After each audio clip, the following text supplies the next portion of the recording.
அனைவருக்கும் வணக்கம். நான் ஜோதிடர் தமிழரசன் பேசுகிறேன்.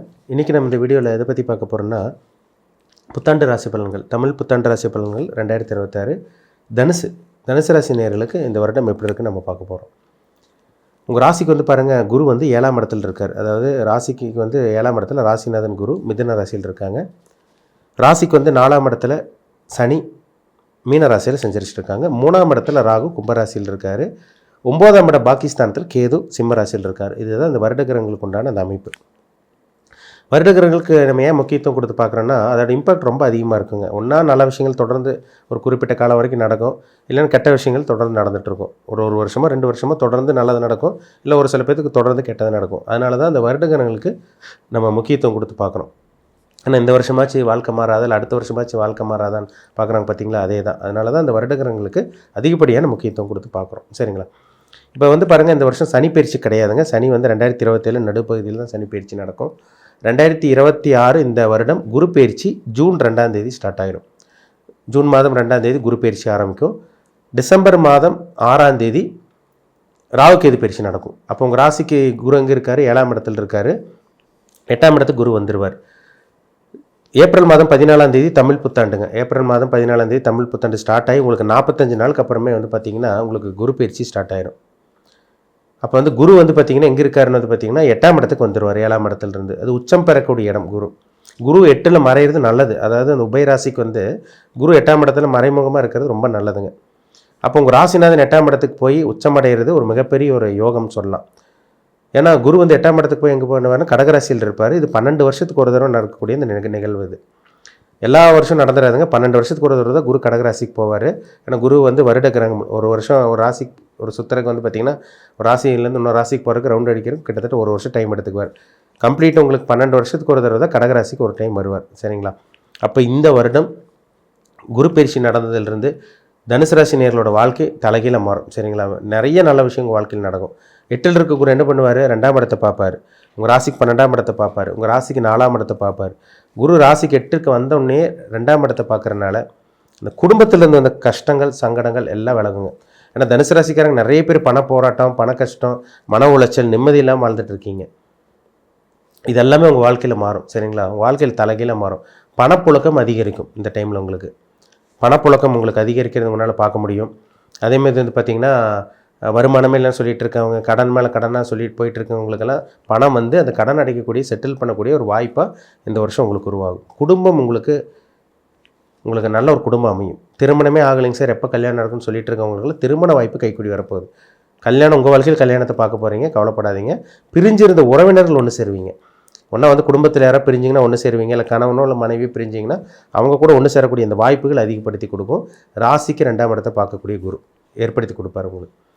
பணம் வருங்க, கவலைப்படாதீங்க. உச்சம் பெறக்கூடிய குரு 2ஆம் இடத்தை பார்த்தாலே பணத்துக்கோ வருமானத்துக்கோ இதுக்கெல்லாம் பிரச்சனையே வராது உங்களுக்கு. அப்போது இன்கம் வரக்கூடிய ஒரு நல்ல ஒரு டைம் தான் இந்த டைம் உங்களுக்கு. சரிங்களா? அதேமாதிரி குரு வந்து 12ஆம் இடத்தை பார்க்குறாரு, 8லிருந்து பார்க்குறாரு. வெளிநாடு போகணுன்னு ஆசையாக இருக்குங்க சார், கனவாக இருக்குது, ஆனால் தடங்களாக இருக்குது.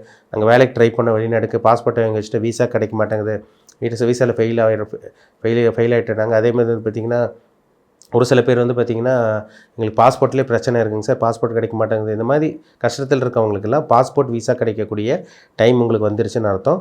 அதேமாதிரி வந்து பார்த்திங்கன்னா வெளிநாடு போகக்கூடிய காலகட்டம் உங்களுக்கு வந்துருச்சுன்னு சொல்லலாம்.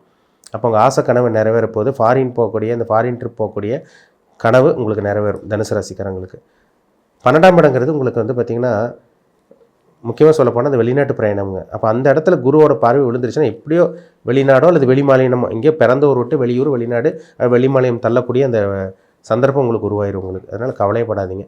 எதிர்பாராத விதமாக பூர்வீக சொத்து கைக்கு வர்றது, முன்னோர்கள் சொத்து கைக்கு வர்றது, இந்த மாதிரி விஷயங்கள்லாம் கிடைக்கும்.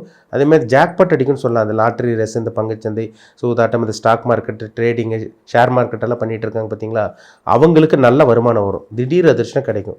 அதுவும் ஷேர் மார்க்கெட்டு ட்ரேடிங் பண்ணிகிட்டு இருக்கவங்களாம் நிறைய லாபம், எதிர்பாராத விதமாக நிறைய பணத்தை சம்பாதிக்கக்கூடிய அந்த வாய்ப்பு இந்த டைமில் உங்களுக்கு உருவாகும். பயன்படுத்திக்கிங்க. ஒரு அருமையான டைம் உங்களுக்கு. ராசிக்கு 4ஆம் இடத்தையும் குரு பார்த்துடுறார். ராசிக்கு 4ஆம் இடத்தை குரு பார்த்துட்டாலும் பாருங்கள், 4ல் சனி இருக்கார். உங்களுக்கு ஏதோ ஒரு சங்கடம் இருந்திருக்கும், வண்டி வாகனத்தில் ஏதோ ரிப்பேர் வச்சுருக்கோம், அம்மாவுக்கு உங்களுக்கு கருத்து வேறுபாடு இருந்திருக்கும், அம்மாவோட உடல் ஆரோக்கியம் சரியில்லாமல் இருந்திருக்கும். இதெல்லாமே குரு கண்ட்ரோலில் கொண்டு வந்துடுவார். அப்போ அந்த கெடுபலன்கள் பண்ணக்கூடிய சனி மேலே குரு பார்வை இருக்கிறனால கெடுதல்கள் உங்களுக்கு கம்மியாயிரும் உங்களுக்கு. அப்போ அம்மாவோட ஆரோக்கியம் ரெடியாகும். வண்டி வாகனத்திலேருந்து அந்த பிரச்சனைகள் விலகும். புதுசாக வாகனம் வாங்குறது, வாகனத்தை மாற்றுறது, வீடு கட்டுறது, வீடு இடித்து ஆல்ட்ரேஷன் பண்ணுறது, ஒரு இடம் வாங்கி போடுறது, நிலம் வாங்கி போடுறது, வண்டி வாகனம், இந்த பூமி யோகம் கிடைக்கிறது, இது எல்லாமே உங்களுக்கு அமையும் இந்த டைமில் உங்களுக்கு. அதனால் கவலைப்படாதீங்க. ஏன்னா உங்கள் ஹெல்த்திலே ஏதோ ஒரு பிரச்சனை இருந்திருக்கும், உடல் ஆரோக்கியத்திலே ஏதோ ஒரு பிரச்சனை அப்படி இப்படினாலும் இருந்திருக்கும். அந்த உடல் ஆரோக்கியத்தில் இருந்த பிரச்சனைகள் எல்லாமே, சங்கடங்கள் எல்லாமே உங்களுக்கு நிவர்த்தியாகுங்க. கவலையப்பட வேண்டாம். சரிங்களா? அடுத்து ராகு கேது பயிற்சி வந்து டிசம்பர் 6ஆம் தேதி ஸ்டார்ட் ஆகும் உங்களுக்கு. ராகு எங்கே இருக்கார்? உங்கள் ராசிக்கு வந்து 3ஆம் இடத்துலேருந்து, முயற்சி ஸ்தானத்துலேருந்து உங்களுக்கு குடும்பஸ்தானத்துக்கு 2ல் ராகு வந்துடுவார். அப்போ 2ஆம் இடத்துக்கு வரக்கூடிய ராகு குரு பார்வையில் இருக்கிற ராகு. கண்டிப்பாக அந்த ராகு உங்களுக்கு கெடுதல் பண்ணவே பண்ணாதுங்க. இந்த ராகு வந்து பார்த்திங்கன்னா ஒரு பிரம்மாண்டமாக பணம் வர்றது, பெரிய பணப்புழக்கத்தில் போய் இதாகிறது, பெரிய பணம் வர்றது, இந்த மாதிரி விஷயங்கள் தான் உங்களுக்கு ஏற்படுத்தி கொடுக்கும். அப்போ 2ல் இருக்கிற ராகு வந்து பார்த்திங்கன்னா குரு பார்வை இருக்கிறது ஒரு மிகப்பெரிய ஒரு அதிர்ஷ்டம்னே சொல்லலாம். ஆனால் 2ல் ராகு இருக்குன்னா கொஞ்சம் பேச்சில் மட்டும் கொஞ்சம் கவனமாக இருக்கணும். ஏன்னா நான் அதை பண்ணித்தரேன், இது பண்ணித்தரேன்னு சொல்லி ஒரு சில பேர் பிரம்மாண்டமாக பெருசாக பேசுவாங்க. ஆனால் அது ஒரு சில பேர் நிறைவேற்ற முடியாமல் போயிடும். அதனால் பேச்சில் மட்டும் கொஞ்சம் கேர்ஃபுல்லாக இருங்க. மற்றபடி பணத்துக்கு பிரச்சனை வராது உங்களுக்கு. சரிங்களா? ஏன்னா 9ல் இருக்க கேது வந்து பாருங்கள், அவரும் 8ஆம் இடத்துக்கு போயிடுவார். 8ல் கேது மறைஞ்சு குருவோடு இருக்கிறனால கேல யோகம்னு சொல்லுவாங்க. அந்த குரு கேது காம்பினேஷன் வந்துட்டாலே கோடீஸ்வர யோகம்னு சொல்லுவாங்க. அது வந்து இந்த வருஷம் தனுசு ராசிக்காரங்களுக்கு அமையுது. அப்போ இந்த வருஷம் தனுசு ராசிக்காரங்களுக்கு 8ல் இருக்க கேது வந்து பார்த்திங்கன்னா வெளிநாட்டு மூலமாக லாபம், அந்நிய நபர்களோட பழக்க வழக்கங்கள், அந்நிய நபர்களோட பேசக்கூடிய இந்த வாய்ப்பு, அந்நிய நபர்கள் மூலமாக நண்பர்கள் கிடைக்கிறது, அவங்க மூலமாக சில உதவி கிடைக்கிறது, அவங்க மூலமாக வியாபாரம் தொழில் அமைச்சிக்கிறது, இந்த மாதிரி சில விஷயங்கள்லாம் உங்களுக்கு கிடைக்க போகுதுன்னு அர்த்தம். இது நல்ல ஒரு யோகம் சொல்லுவாங்க. கேது குரு சேர்ந்தது கேல யோகம்னு சொல்லுவாங்க. அப்போ பணக்கார வாழ்க்கையை வாழக்கூடிய அந்த வாய்ப்பு தனுசு ராசிக்காரங்களுக்கு இந்த வருஷம் உங்களுக்கு உருவாக போகுது. சரிங்களா? ஏன்னா நிறைய போராடி இருப்பீங்க, அடுத்தவங்களுக்கு உதவி செஞ்சுருப்பீங்க, கொஞ்சம் இலகை மனம் படைச்சவங்க தான் தனுசு ராசிக்காரங்க. நிறைய ஏமாந்து போவீங்க, விஷயம் தெரிஞ்சே ஏமாறுவீங்க. அந்த மாதிரி ஒரு ராசி தான் தனுசு. ஏன்னா ஏகப்பட்ட பேருக்கு ஹெல்ப் பண்ணி உங்களால் வளர்ந்தவங்க தான், டெவலப் ஆனவங்க தான் நிறைய பேர் இருப்பாங்க. தவிர உங்களால் பெருசாக வளர்ந்துருக்க முடியாது. நீங்கள் ஒருத்தனை கை காமிச்சிங்கன்னா பார்த்திங்கன்னா அவன் வளர்ந்துட்டு போயிடுவான். அதாவது உங்கள் மூலமாக வளர்ந்தவங்க தான் ஜாஸ்திங்க. அதுதான் உண்மை. சரிங்களா? இந்த வருடம் வந்து பார்த்திங்கன்னா உங்களுக்கான ஒரு வருடமாக இருக்கும். ஏன்னா கிரகங்களெல்லாம் கொஞ்சம் உங்களுக்கு சாதகமாக இருக்கிறனால திடீர் லாபம், மறைமுக தன லாபம், எதிர்பாராத அதிர்ஷ்டம், திடீர்னு சடனாக ஜாக்பாட் அடிக்கிறது, இந்த மாதிரி விஷயங்கள்லாம் அந்த ஷேர் மார்க்கெட் ட்ரேடிங்கு, இந்த மாதிரி விஷயங்கள் இது பண்ணுறது, அதேமாதிரி பார்த்திங்கன்னா வெளிநாடு போய் சம்பாதிக்கிறது, இந்த மாதிரி விஷயங்கள்லாம் தனுசு ராசிக்காரங்களுக்கு அமைய போகுதுங்கிறதுல மாற்றமே கிடையாது. உங்கள் ஜாதகத்தில் நல்ல தசாபுத்தி நடந்து, ஜாதகத்தில் குரு நல்லா இருந்து, நல்ல யோகமான தசாபுத்தியெல்லாம் நடந்துச்சுன்னா கண்டிப்பாக இந்த வருஷம் உங்களுக்கான ஒரு சிறப்பான ஒரு வருடமாக இருக்கும். அதிர்ஷ்டம் நிறைந்த வருடமாக இருக்கும். ஏன்னா நீங்கள் என்ன நட்சத்திரம் பாருங்கள், நீங்கள் மூல நட்சத்திரமா, போராட நட்சத்திரமா, உத்திராட நட்சத்திரமா, உங்கள் வயசு என்ன தசாபுத்தி உங்களுக்கு போயிட்டுருக்கு, என்ன பிளானட் உங்களை இம்பாக்ட் பண்ணிகிட்டு இருக்காங்க, அதுதாங்க ரொம்ப முக்கியம். அதுபடி தான் உங்களோட வாழ்க்கை போயிட்டுருக்கும். ஏன்னா ஒரு தனி மனிதனுடைய ஜாதகம் ரொம்ப முக்கியம். கோச்சார பலன்கிறது நம்ம பொதுவாக பார்க்குறோம். ஒரு சிறப்பான ஒரு பலன் நடக்கணும், நல்ல பலன் நடக்கணும்னு அவங்க ஜாதகம் சப்போர்ட் பண்ணணும். அப்போ தான் வந்து நல்ல விஷயங்கள் நடக்கும். ஜாதகத்தை மீறி கோச்சார பலன் ஒன்றும் பண்ண முடியாது.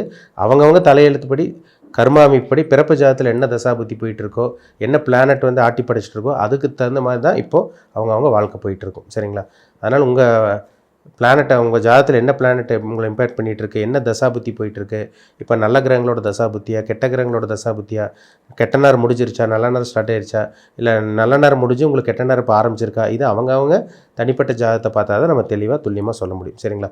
இப்போ பொதுவான பலனா உங்களுக்கு நல்லா சிறப்பாக தான் இருக்குது, உங்களுக்கு நல்லா இருக்குது. இப்போ ஜாதகம் சப்போர்ட் பண்ணிட்டா ரெண்டுமே மேட்ச் பண்ணி பார்த்தா நம்ம 100% சொல்லிடலாம் என்ன விஷயங்கள் நடக்கும், உங்களுக்கு நடக்குமா நடக்காது, நம்ம ஜாதகத்தை பார்த்து நம்ம தெளிவாக சொல்ல முடியும். அதனால் தனிப்பட்ட ஜாதகத்தில் நல்ல பிளானட்டோட தாக்கத்தில் இருக்கீங்களா, கெட்ட பிளானட்டோட தாக்கத்தில் இருக்கீங்களா, நல்ல கர்மாவை அனுபவிச்சுட்டு இருக்கீங்களா, கெட்ட கர்மாவை இப்போ அனுபவிச்சுட்டு இருக்கீங்களான்னு உங்கள் பிறப்பு ஜாதகத்தை பார்த்து தெளிவாக தெரிஞ்சுக்குங்க.